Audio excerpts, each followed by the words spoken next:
Good afternoon, everyone. Welcome. I'm Rick Hasen of UCLA School of Law and the Safeguarding Democracy Project, and I'm very pleased to welcome you to the first of our 2024 academic year events. This event is entitled From Here to There, How States Can and Should Certify the Results of the 2024 Elections. Before turning to today's program, I want to tell you about other upcoming events of the Safeguarding Democracy Project. All events are free, but in some cases, registration is required. You can find details about all the events I'm about to tell you about at our website, which is safeguardingdemocracyproject.org. On Tuesday, September 17th at 7:30 p.m.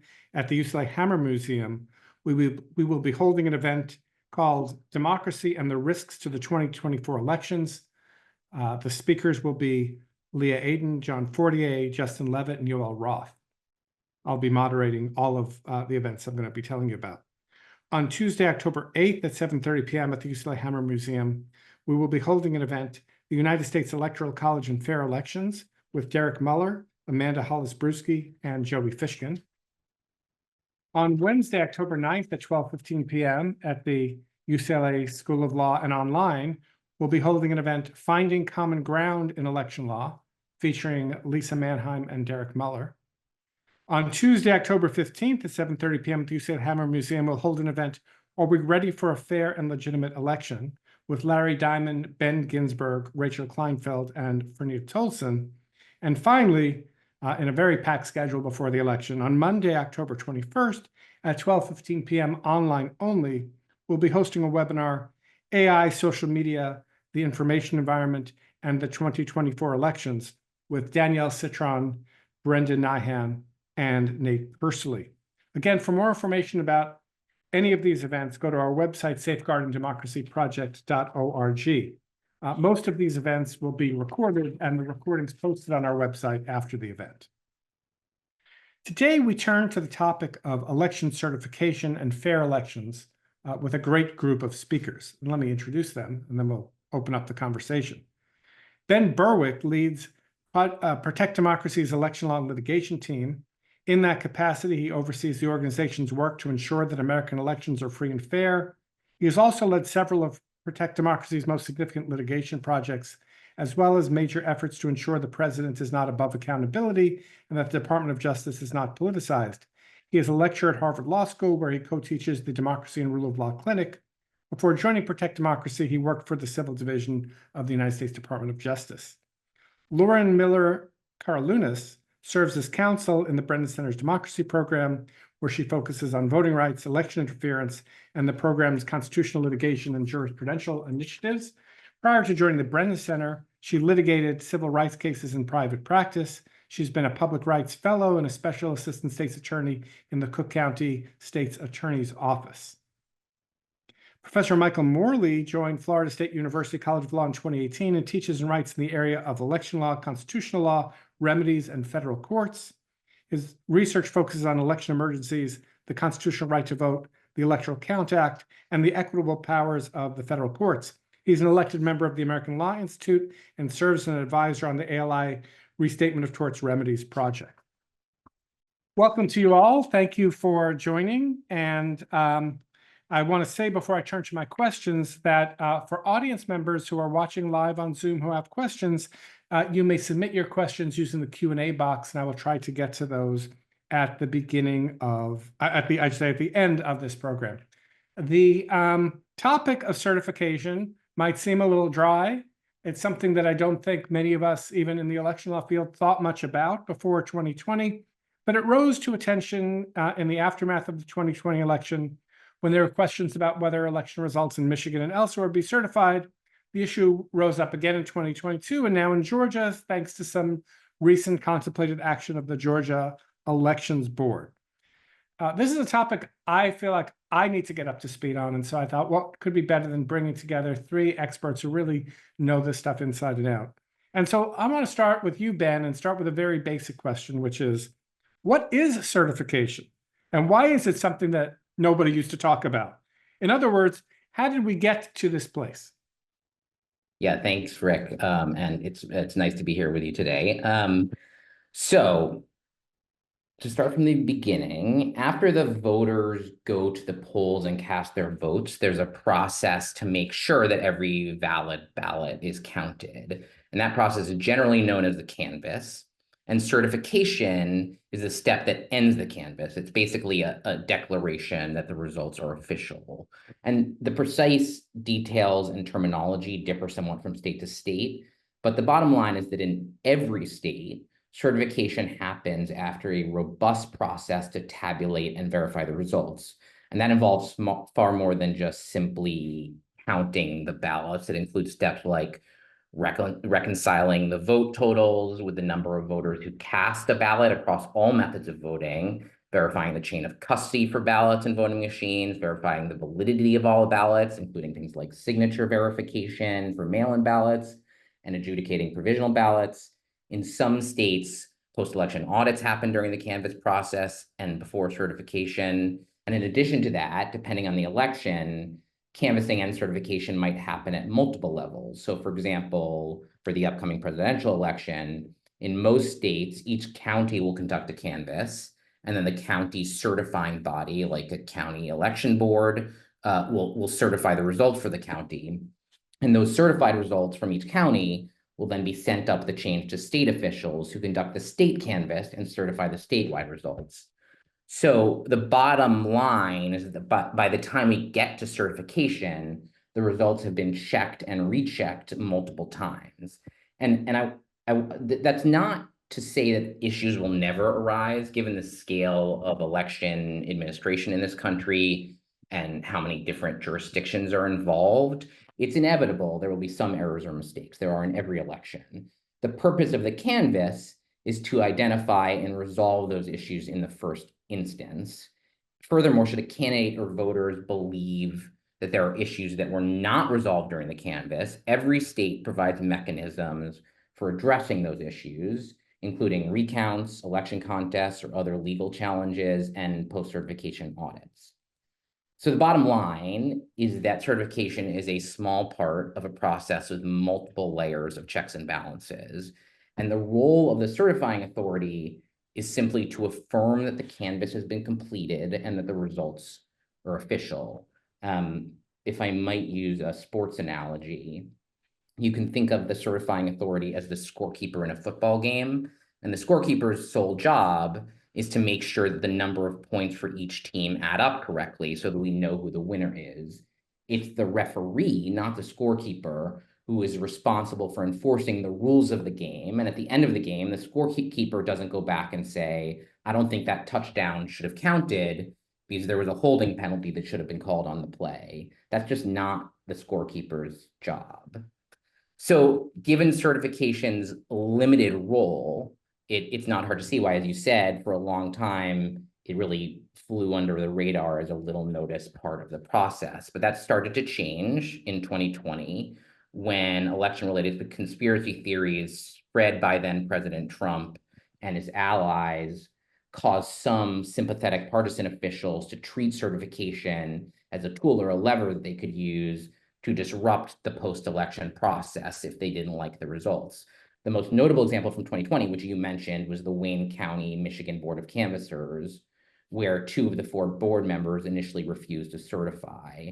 And since then, certification interference has become a growing trend, with dozens of documented attempts or threats by partisan officials to block or delay certification based on really the flimsiest excuses and totally unsubstantiated conspiracy theories. I want to just end by emphasizing that to date, these attempts have failed and recalcitrant officials have been forced to certify. Some have also even faced consequences, such as removal from office or even criminal charges. And I fully expect the same thing would happen in response to any certification issues in the 2024 election. The states and state officials have the legal tools to deal with these issues. But so far, that doesn't seem to have stemmed the tide, and we expect that we'll see more of this in November. And even unsuccessful attempts to block certification can be harmful for a couple of reasons. So first, small delays in the very tight post-election timeline can have a cascading effect. particularly in a presidential election with a federal deadline of December 11th for states to certify the results. And second, certification interference can create a kind of conspiracy theory amplification cycle. And what I mean by that is that certification interference is usually fueled by conspiracy theories, but can then also become fuel for conspiracy theories. So which just serves to further undermine voter confidence in our elections. That was very helpful. Thank you. And before I turn to the others, I just want to come back. And first, I should say I was glad I was able to follow that sports metaphor. Even I could follow that analogy. So, phew. Who are these scorekeepers? That is, where are these people coming from? Are these civil servants? Are they lawyers? How do you get to be a certifier? Yeah, it varies a little bit from state to state, but they tend to be things like county boards of canvassers or county election boards. They can be appointed, they can be elected. So some are partisan, some are not. But it really varies based on state law, precisely who the certifying body is. Great, thanks for that. And Lauren, let me turn to you. And I want us to bring this to the present day, and we can always come back and talk about what happened in Michigan or what happened in New Mexico in the last election period. But the news now is about Georgia, and it's about the Georgia Election Board. Can you bring us up to speed? What's happening in Georgia? What's likely to happen? Should we be worried? Sure. Thank you, Rick. And I will actually start by taking us way, way back to look at the history of certification laws and cases in our country, which I think is really important for setting the lay of the land here and in Georgia in particular. And then I will take us right back up to the present. And to be sure, the scope and intensity of the certification threats that we're seeing right now is definitely concerning, but it is helpful to remember that certification issues are not new in our country. And that is because for as long as we have held elections, rogue local officials have attempted to manipulate the process to benefit their own parties and candidates and agendas. And Georgia in particular is a great example of that fact. In an 1889 case that's filled with a lot of dramatic twists and turns that I love talking about, Tanner v. Dean, the Democratic local officials in Coffee County, which is a county that we hear quite a bit about in Georgia today as well, refused to certify an election because of a fight over whether to include the returns from a specific precinct. And their motives were pretty obvious. Without those returns, their candidates for two local races would win by just a handful of votes. But rather than say that, they pointed to, quote Ben, a bunch of very flimsy procedural technicalities and irregularities as to why they shouldn't have to certify that precinct's returns. And after a very long legal fight, the Georgia Supreme Court weighed in. And way back as early as 1899, they made themselves very clear. They said that the local election officials responsible for certifying elections were not lawyers, and therefore they had no authority to make legal conclusions about the validity of the election returns or actually go behind them to investigate the election. And so he ordered them to certify, or the court ordered them to certify the returns. And that's a pattern that we saw across the country throughout the late 19th century and the early 20th century. Early courts and early state legislatures recognized that allowing certification to be discretionary or optional would create room for certifying officials to manipulate the results or risk disenfranchising voters. And so they very purposefully shaped it into the mandatory non-discretionary duty that we see today. And that's why what we're seeing in Georgia is so interesting and so shocking. The law, as Ben reiterated, is just so clear and so settled and so effective that you wouldn't expect to see any attempts to violate it. Nevertheless, here we are today. And so when we look at what we're seeing happening in Georgia, we see a couple of different ways to attempt to manipulate the certification system. These disputes first kicked off way back in the primary elections, or what feels very long ago already, in the 2024 primaries in Georgia, when a member of the Fulton County Board of Elections refused to certify the county's primary results, and the board certified over her objections, but she then filed a lawsuit against the board and Fulton County's election director, arguing that as a local election official, she should have discretion to refuse to certify the election results until the defendants turn over troves and troves of documents for her to be able to investigate the election results. So what her complaint does is to ask the court to force the board to turn over these countless amounts of documents and also rewrite the law to give her a green light to refuse to certify the election results. Now, that suit was actually dismissed earlier this week on procedural grounds, although it could be refiled because it was dismissed without prejudice.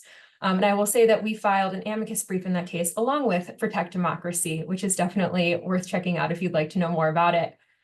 But in the meantime, in addition to that case, we also have the Georgia State Election Board, which, among several problematic rules that it has recently passed, approved 2 new certification rules last month that appear to back up the arguments that we also saw in the Fulton County case. So the first rule actually redefines certification itself to allow local boards to pursue a quote unquote reasonable inquiry into election results before certifying the election. And that not only directly contradicts the very clear case law in the state on certification being mandatory and non-discretionary, but the rule also doesn't define or set any limits on what that reasonable inquiry might look like. And for that reason, it could encourage local certifying officials who want to conduct time-consuming investigations and delay the results. Again, the state statutory deadline in the state is still very clear. The rule doesn't give local election officials an allowance to break that law, but the rule is phrased so dangerously and so confusingly that it creates the potential for chaos, as Ben noted. Now, the second rule is actually a little bit more complex. It burdens county boards with a bunch of additional unnecessary steps that they have to complete pre-certification, at least one of which actually contradicts with set timelines under state law. And it also potentially lets these county officials sift through an unbounded list of documents when reviewing a precinct's returns. So long story short, it creates opportunities for interference and delays in the certification process and puts additional burdens on county boards at a time when we should really be giving them resources in a busy presidential election year. Now, there are currently 2 ongoing lawsuits to challenge the rules, so their fate is certainly not set in stone before the election. But regardless, it is again important to note that the certification rules in the state have not changed. And Secretary Raffensperger himself actually tweeted that last month when the first rule passed. So we are confident in the statutory guardrails in place, but there is certainly a lot going on in Georgia right now to keep track of. Are you expecting more changes to the rules to be enacted? There are currently no rules for certification that are on the agenda for the coming month, although there is an upcoming meeting that could pass more unrelated rules on elections. So you've got a lot of attention, all eyes on Georgia right now. Certainly. Or at least some eyes on Georgia right now. Got it. All right, Michael, let me turn to you. You could say it's the genius or it's the curse of the American election system that we're so decentralized. We're running 8,000 plus simultaneous elections for president, not 1 or 51 or anything like that. As you've written in the context of election emergencies and elsewhere, there's a huge variety of approaches in every area, and certification is no different. So could you talk to us about best practices? Like, what should the role of the certifying authority be? Who's doing things well? Where are you concerned? So I think the other speakers captured beautifully the role of the canvassers in particular and the role of certification.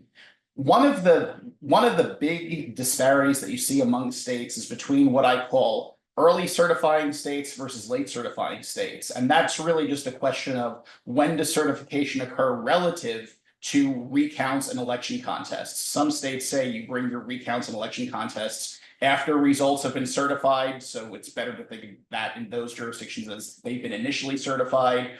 Other jurisdictions, certification really is the end of the process. Certification doesn't come about until the recounts and the statutory election contests have fully run their course. In terms of the authority of the county and the state canvassing boards, but as the other speakers mentioned, it varies dramatically by state in terms of the extent to which state statutes explicitly cabin their authority, as opposed to either leaving it implicit in the structure of the statutes or just a matter of judicial precedent. And many of these precedents go back in many cases 80, 90 years, where to a certain extent we're starting to refight some of the fights that appear to have been settled or close to a century ago.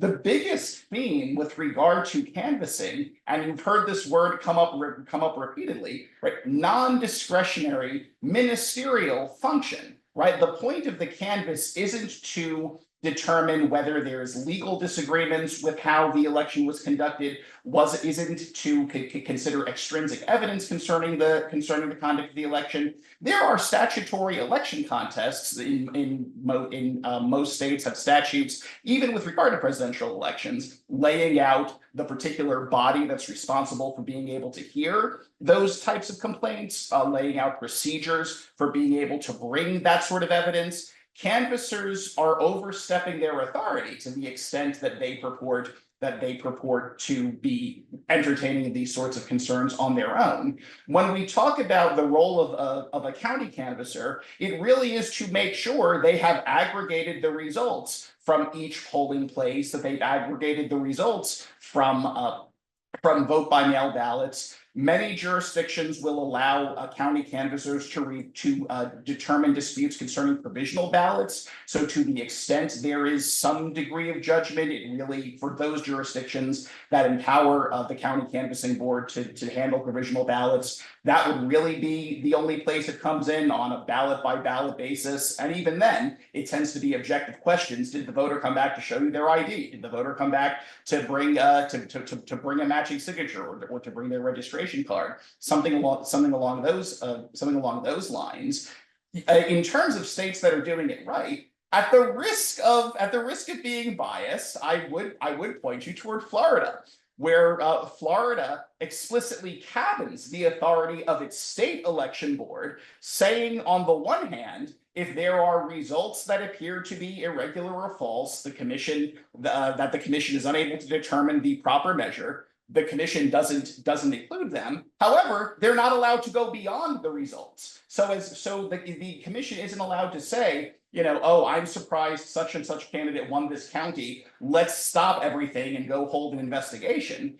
There has to be something on the face of the results provided by the county itself, such as we got 10,000 votes and only 1,000 people signed into the polling place. Or conversely, right, we had 10,000 people sign in, but we only counted 1,000 votes, right? That's the sort of circumstance then where it appears there might have been a mechanical error, an arithmetical error, right? Someone just left something out of the tally, right? A purely ministerial error was made. But Florida expressly says the commission does not have authority to look beyond the county returns. And it's precisely because some states don't necessarily have that same language. And again, in other jurisdictions, it's a matter of case law, right? If you research the precedents, you'll find it. But one of the things that I bring up whenever this topic arises is if you look through an election code, you'll find dozens and dozens of pages about voter registration, dozens and dozens of pages about vote by mail, dozens and dozens of pages about the canvass or about the conduct of the election, and then maybe 2 pages at the very end, and then go canvass the results. And in part precisely because this historically has not been a very politicized part of the process, a very partisan part, at least within recent decades.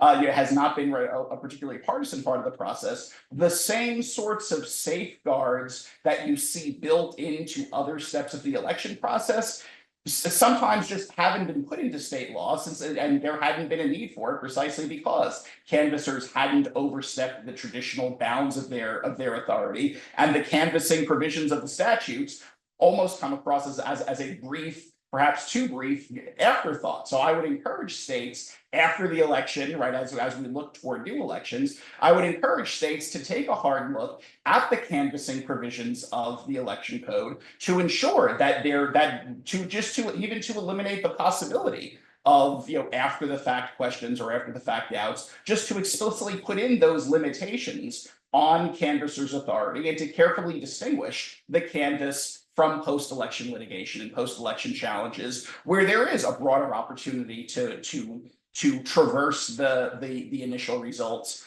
and raise legal questions about the election. And I think we did see some of that happen in Michigan after we did have the problems in 2020, where Michigan law was, I think, maybe unnecessarily clarified to say that this is a ministerial role, but I guess you can't be too careful these days. Let me just remind viewers, if you're watching this live on Zoom, that you can submit questions if you have for the panelists to us through the Q&A box. Before I turn to additional questions, let me see if any of you want to respond to anything you've heard before. Not seeing anything. So if not, let me turn to some additional questions. And this was, I think all of you mentioned the role of the courts. And I want to talk about this idea of mandamus. Our friend Derek Muller has an article, it's still forthcoming, on writs of mandamus. A writ of mandamus is simply a court order to an election official, do your job.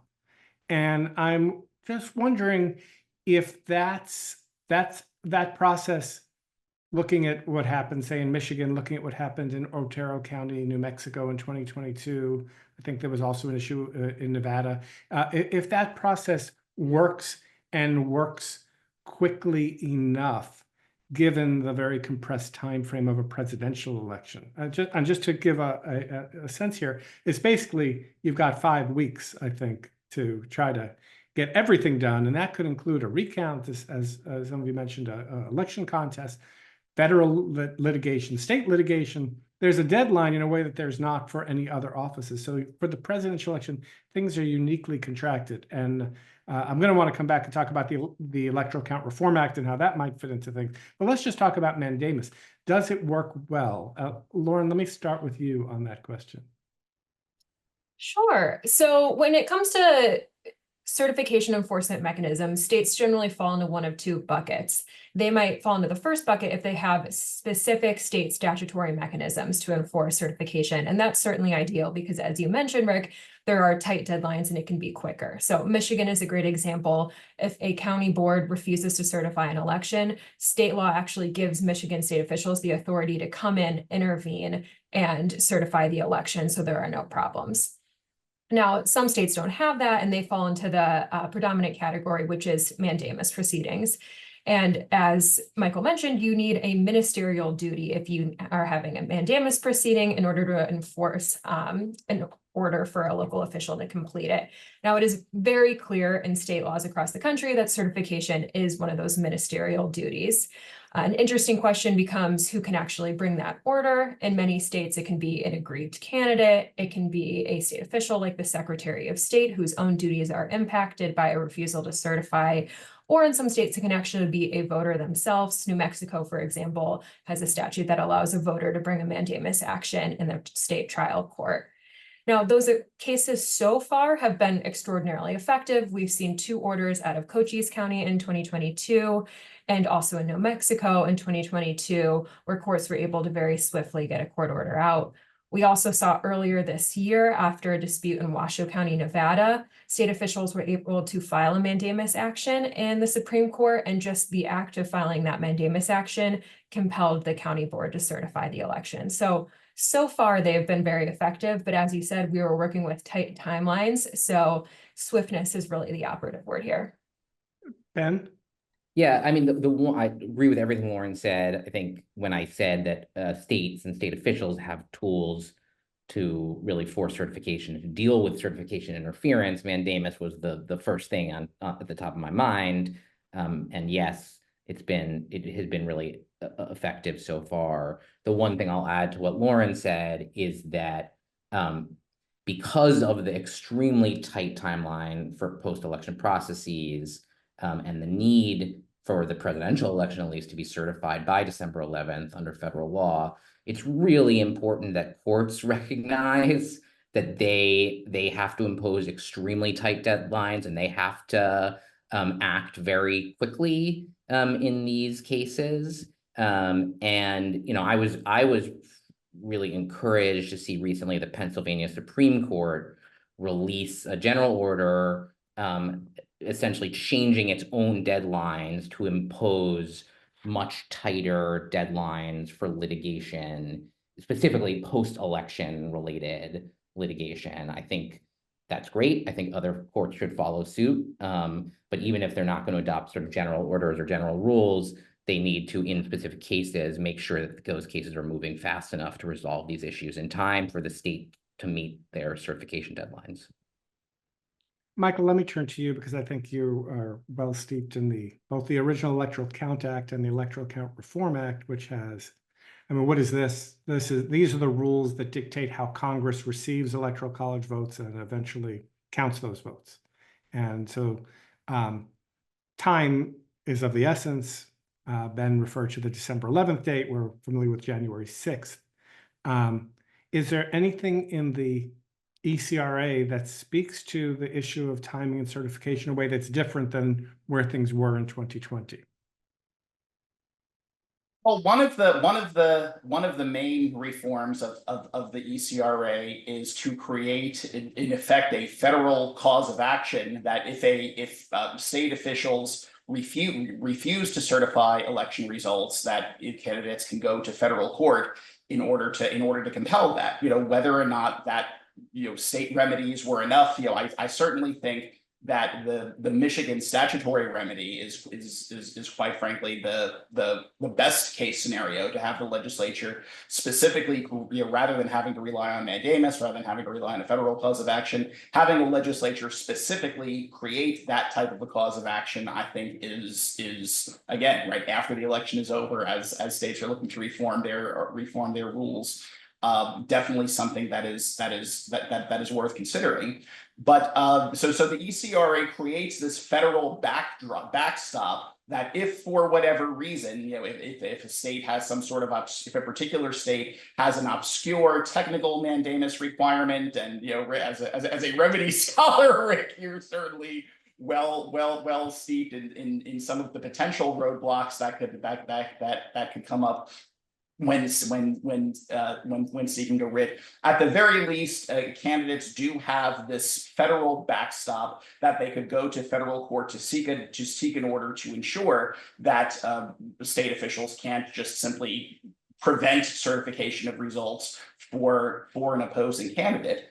Beyond that, the Constitution itself creates part of the deadline issue by requiring presidential electors to all cast their electoral votes on the same day. And so it's not just a matter of Congress Congress passes a federal statute declaring when election day will be, passes a statute declaring when the electoral college in each state will meet to cast their votes. But there's a huge constitutional question that arises then about, well, what happens then if electors meet and cast their votes late? And so this simply underscores not just the statutory importance, but the constitutional importance of whether it's a federal cause of action, whether it's a mandamus suit, whether it's the state statutory cause of action, in which case a legislature can set its own expedited deadlines. It simply underscores the importance of the point that the other speakers were talking about, and of courts dealing with these cases quickly, simply because of the magnitude of the consequences of a late ruling. That's helpful. I want to kind of step back from the legal intricacies for a minute and talk about the politics of all of this. Like, what is the end game here? So, one potential idea is that this is just about creating muck, making chaos, making it seem like there are problems with the election when there's not. Another possibility is that this could actually be used to try to overturn an election result. A third possibility is that this is all about delay, and it's meant to take a state out of the electoral college. So Georgia's votes are not going to be submitted to Congress, and that's under the ECRA, as I understand it. That changes the denominator, which creates its own set of different issues. So let me start with you, Ben, and ask you, what's the politics here? What's the point of all of this? Yeah, can I pick all of the above as my answer to the question? I mean, I think there are really kind of two end games here. One is a little bit more amorphous. I think it is a continuation of the efforts we've seen really since 2020 to just undermine voter confidence in elections, spread conspiracy theories about our elections, and ultimately make it possible to manipulate or interfere with the results if the preferred outcome is not reached. And I think certification is really, as I described, the end game of that. It's the lever that election conspiracy theorists have identified as the best opportunity to try to interfere with results if they don't like the outcome, if they don't like what the choice the voters have made. And so a lot of the conspiracy theories we're seeing now about, machines changing votes or non-citizens voting, that kind of thing is really meant to create a predicate for saying when it comes to certification, well, we don't really know who won, or we think there were all these illegal votes, and therefore we can't certify the election because we really don't know who won, or that we think the other candidate actually won, our preferred candidate. As I said before, I don't think that will work. But what it can do, in addition to amplifying conspiracy theories, is create delay. And if it creates sufficient delay to perhaps, as Michael alluded to, push the state, make it hard or impossible for the state to certify by the December 11th deadline, or maybe by December 17th, and create enough doubt, both legally and factually, perhaps to allow bad actors to say that, oh, we should just throw out, again, Georgia's results or Michigan's results or whatever the state may be, and change the electoral math. I really want to emphasize, I don't think this will ultimately work, but I think if it did, it would be a constitutional crisis, unlike well, I don't know, we had a civil war, but a massive constitutional crisis in this country, and so we need to prepare to combat this, even though the likelihood of success is quite low, I think. Lauren, I'm thinking about, if Georgia, if this somehow allowed Georgia to run out the clock, in addition to the kind of constitutional crisis Ben is talking about, you're talking about disenfranchising millions of people who vote for president. What is your sense, being close to what's going on in Georgia? And let me weave in a question. Is it only Georgia that one of the viewers asked? Is it only Georgia? Or are there other places you're watching? But what's your sense on the ground as to what the end game is there? Like what is motivating people there on the board, or those advocating to the board, to do what they're doing? Well, to the point of where we're watching, I think it's safe to say that any battleground state or state where there's likely to be close elections is something certainly that we're watching. And I will add to Ben's point that certification, I think, is a target for these folks because while substantively it is very narrow, procedurally it is very important. It is a symbolic act of saying the election processes are complete. It's a formal signaling to that effect. So the worst case scenario is that voters see that there are these disputes, they see it in the news, and they think, you know what, I'm not even going to go out and vote because it doesn't seem like my vote is going to be counted. So I think the most important messaging point that you could have in Georgia or anywhere else is that voters should rest assured that their votes are going to be counted, that there are, as Ben said, safeguards in place to make sure that they are not disenfranchised. So you see a big part of this as creating more doubts around the election, as opposed to likely as a sufficient basis to try to actually change an election result. Exactly. Michael, this is our chance to really, talk wonky in a way that we don't normally get to. So going into the weeds, what do you think of this idea of the Hail Mary play to try to get a state's electoral college votes just taken out of the denominators? I mean, maybe explain what I mean by that. And, what does the ECRA say about all of this? So to start out with the explanation about the denominator, why we're talking about fractions here. So in order to become president, the 12th Amendment, the Constitution, requires a candidate to receive a majority of electoral votes cast. And so it's not a majority of, it's not votes from a majority, it's a majority of electoral votes cast. And so the number of votes you need to have that majority, the number of electoral votes you need to become president, depends on how many valid electoral votes there are that states have submitted.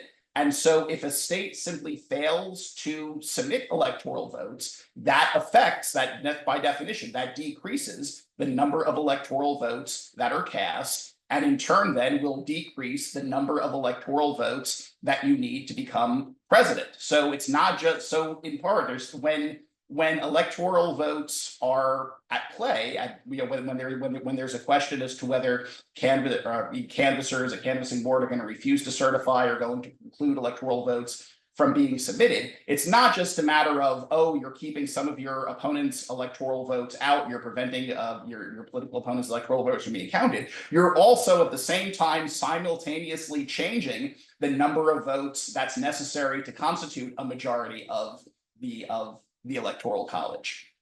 And so the issue is as we talked about before, the Electoral Count Act, the Electoral Count Reform Act, creates a new federal mechanism to ensure that, as a matter of federal law, states now have a new duty, now have a new obligation to provide their electoral votes, or more specifically, I should say, there is a new enforcement mechanism. Under the old ECA, states were also required to provide their votes. There is a new enforcement mechanism to ensure that states provide their electoral votes, which not only, of course, has the effect of ensuring the accurate outcome of the presidential election, but as I think it was Lauren was discussing, prevents the hundreds of thousands and potentially millions of voters in that state from being completely disenfranchised. So let me try, Ben, a variation on this, which is, let's say that there's a Georgia certification mess, goes to court orders the certification of the votes from Georgia. Let's say they're for Harris, puts Harris over the top over Trump, and now it's January 6th, 2025, and Mike Johnson is the new Speaker of the House. Republicans control the House, and they decide, you know what? There was so much muck in Georgia, we're going to not count those votes. Is that something to worry about? Well, I think that would be blatantly illegal. If Georgia has certified, whether it's by court order or not, I think there would be no legal basis for Congress to not count those votes. So I think that doesn't mean they might not try it, but that would be a sort of an act of naked political power. It would not really have a legal basis at all. I certainly don't want to discount concerns about what Congress could do during January during the certification process. I think that particular scenario that you described is pretty unlikely, and again, would really have no legal basis to it at all. Yeah, I mean, one of the things I've been telling people is that, when I'm doing it now to you, what if, that at some point, people just might not obey the law. And then, then we're talking about a whole different problem. But, in terms of how the law is written, doesn't sound like there would be the discretion. That's right. That's right. Throw this out. I want to turn to some of the audience questions. And Lauren, let me first start with you on this question about what about someone who is an election certifier who refuses to certify and refuses to listen to a court on mandamus. Then what? What if the Secretary of State or the governor or somebody else, what's the next step there if someone disobeys a court order? Sure. So fortunately, we have not gotten to that point yet. So far, every certifying official has very promptly obeyed a court order when necessary. But there are several different options if that does happen. There are typical contempt proceedings that can happen just like whenever someone refuses to follow a court order. And many states also have a state equivalent of Federal Rule of Civil Procedure 70, which actually allows the court to order someone else to step in and fulfill a court order if the person who is supposed to do it does not. So basically, there's the power of contempt. Is there the power in some places, and maybe others know this as well, to replace someone who won't do their job? I think we just saw the governor of Michigan threaten to do that in 2020. Yeah, Ben, yes, I will defer to other people as well, but there certainly is that power to remove them as well in many states. Yeah. Okay. So so that, this should not be giving people hives, this conversation. It should be putting them somewhat at ease that there are these kinds of mechanisms. Someone else asks a question. This is out of Utah, and I'm not familiar enough with the facts, but it's basically the idea that certification could be rushed, and then voters could be disenfranchised if things are certified before there is resolution of, say, a group of disputed ballots. Does certification end up foreclosing other legal action that could protect voters' rights? Michael, let me start with you on that one. Sure. So, right, without looking into it, I don't know if you're right. I don't know the details of Utah law. I don't know if Utah is an early certification or a late certification state. So, right off the bat, there's a large number. There's a substantial number of states where certification doesn't even occur until after all of the court proceedings are already over. So, in those jurisdictions, by definition, certification would not cut anything off. Really, the main concern would just be making sure those court proceedings were sufficiently expedited in order to ensure compliance with federal statutory and constitutional deadlines. Even in early certification states, though, the simple fact of certification under that statutory structure doesn't cut off subsequent statutory challenges. Now, again, right, states differ in terms of what exactly an election contest looks like, both in general as well as specifically in the context of presidential elections. They differ dramatically in terms of the circumstances under which election contests can be filed, the particular body that is responsible for adjudicating election contests. It actually is not always a state court. But even in circumstances where a statutory election contest weren't available, to the extent that eligible voters were being deprived of their opportunity to vote, were being deprived of having their legally cast votes counted, there would still always be the backstop of federal constitutional relief, or potentially even state constitutional relief, that the simple fact of the canvass would not cut off, right? Again, sort of the main theme of the presentation here is the point of the canvass is to make sure a memory card from a voting machine wasn't inadvertently omitted, right? The point of the canvass is to identify the arithmetic errors, the ministerial errors, like the objective indisputable accidents. That the fact that the canvass occurs, even if you're in an early certification state, doesn't foreclose you then from bringing your more nuanced legal objections to what happened before the appropriate body. Rick, can I add something to what Michael just Sure. Yes, and then I'll come to Lauren.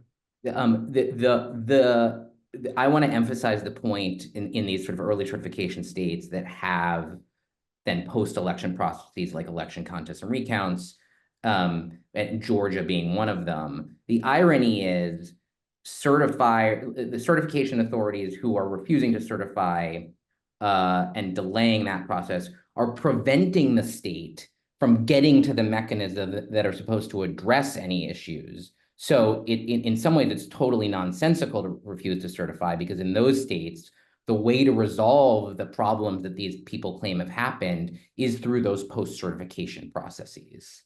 I expect we'll be hearing that a lot when, if and when this comes up, that, if you want to get these things before a neutral arbiter with the power to do something, you're in the wrong place. Lauren. And what I will add to those points, which I also agree with, is that, again, this is one of the reasons why looking at the history is so useful.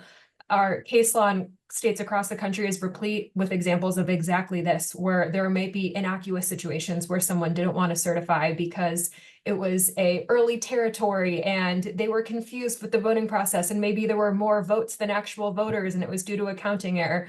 And those courts said, you know what, we understand that elections are messy, but the risk is too great to have local certifying officials be responsible for figuring those things out. And that is exactly why we are going to shape the law to have other investigatory process and court processes in place to figure it out. So this question really has been asked and answered many times, and it's useful to look at those for that reason.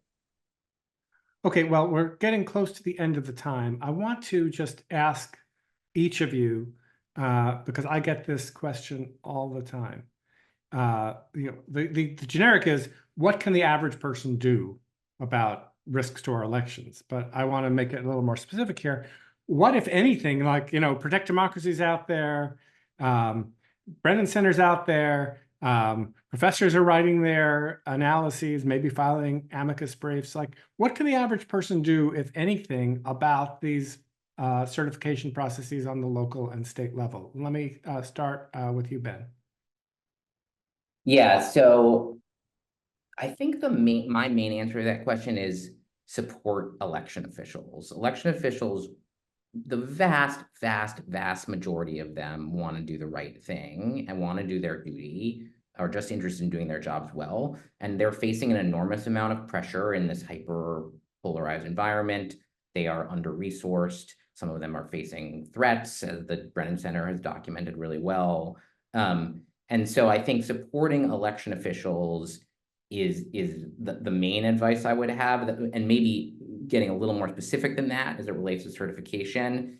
You know, I think in most, if not all states, the actual certification process happens at a public meeting. And I think what is happening in a lot of these counties where we've seen certification issues is that a group of people who subscribe to election conspiracy theories are attending these meetings and putting a lot of pressure on local election officials to do the wrong thing, to refuse to certify. And I really think it can be helpful to have a counterbalancing voice at some of these meetings supporting election officials. And you don't need to be a lawyer to do this. You don't need to know all the wonky details, but to just remind officials that no, this is not, that, you know, it is your duty to certify, and you should just do your duty. Michael?